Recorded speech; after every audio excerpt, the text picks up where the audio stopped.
बच्चों, let's see the following question है, all are related to Watson and Crick model of DNA except options है 1 anti parallel nature, 2 left hand helix, 3 complementary base pairing, 4 20 angstrom diameter. So इस question का की concept है हमारा DNA का structure. अगर हम डीएनए स्ट्रक्चर को देखें, इस स्ट्रक्चर का मॉडल को प्रपोज किया था 2 साइंटिस्ट ने, जो है वॉटसन और क्रिक। तो इनके मुताबिक डीएनए में क्या क्या होता है, मेनली 3 मॉलिक्यूल्स होते हैं। वो है, एक है डीऑक्सी राइबोस शुगर, वो है हमारा पेंटोस शुगर,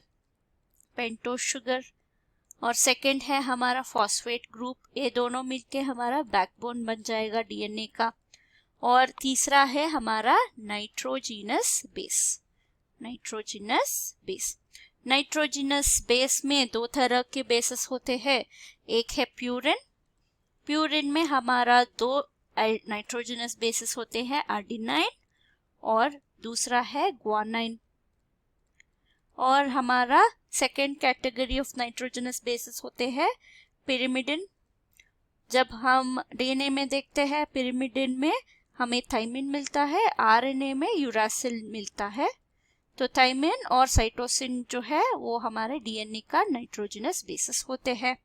तो अगर अब हम डीएनए का स्ट्रक्चर ड्रॉ करें तो क्या होगा, तो ये एक स्ट्रैंड जो है, तो इस तरीके का डबल हेलिकल स्ट्रैंड बन जाएगा।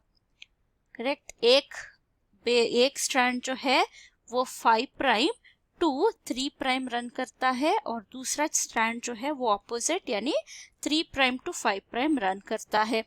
तो अगर हम इस डीएनए को ओपन कर लिया तो क्या होगा, तो अगर एक strand 5 prime to 3 prime run कर रहा है, सो दूसरा स्ट्रैंड जो है वो 3 प्राइम टू 5 प्राइम रन करेगा।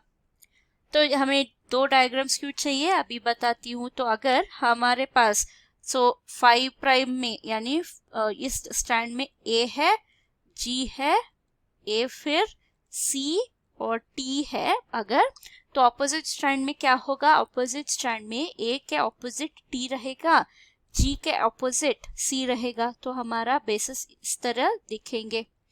तो यहाँ पे ए और टी के बीच क्या होता है, आर्जिनाइन और थाइमिन के बीच हमारे 2 हाइड्रोजन बॉन्ड दिखते हैं, और ग्वानोसिन और साइटोसिन के बीच 3 हाइड्रोजन बॉन्ड दिखते हैं। तो ये है हमारा स्ट्रक्चर।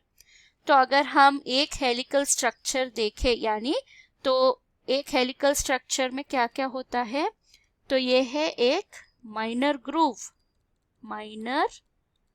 ग्रूव, और ये जो है बड़ा डिप्रेशन, इसको हम मेजर ग्रूव बोलते हैं।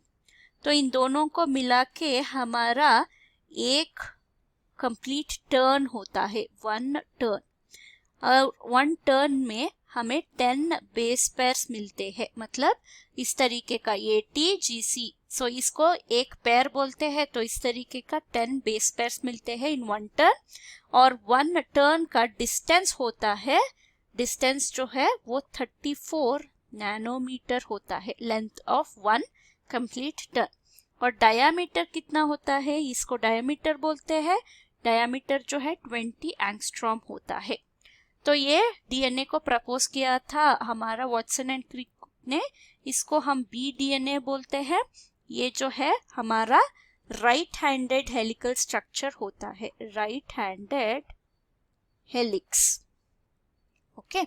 तो अगर हम स्टेटमेंट्स देखें, पहला स्टेटमेंट है वो दोनों एंटी पैरेलल इन नेचर है, करेक्ट है, क्योंकि एक है 5 प्राइम टू 3 प्राइम, दूसरा रन करेगा from 3 prime to 5 prime, correct. Next है लेफ्ट हैंडेड हेलिक्स, रॉन्ग है, बिकॉज हमारा बी डीएनए जो है राइट हैंडेड है। थर्ड है कॉम्प्लीमेंट्री बेस पेयरिंग, ये भी करेक्ट है।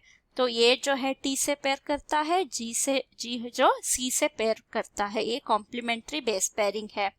सो डायमीटर हमने देखा 20 एंगस्ट्रॉम है, ये भी करेक्ट है। तो इसमें एक्सेप्शन कौन सा है, वो है option 2। Hope you have understood the concept. Thank you and all the best.